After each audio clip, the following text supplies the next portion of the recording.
Salmo 127 começa no primeiro versículo fazendo duas declarações que se o Senhor não edificar a casa, em vão trabalhos que a edificam.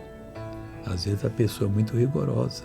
Não, eu vou ensinar meus filhos. Não vou deixar nada de errado. Minha filha vai ser um exemplo. Meu filho vai ser um exemplo.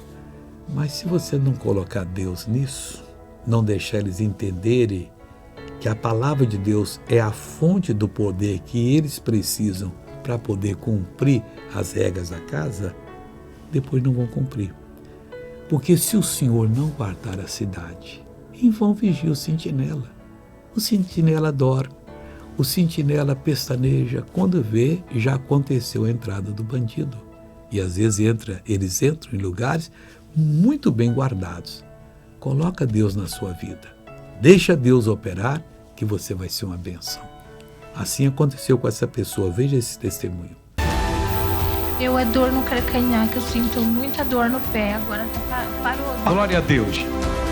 Agora vamos orar? Querido Pai, oramos em nome de Jesus para o Senhor abençoar. Essa pessoa que está orando, Deus, ela precisa de uma direção.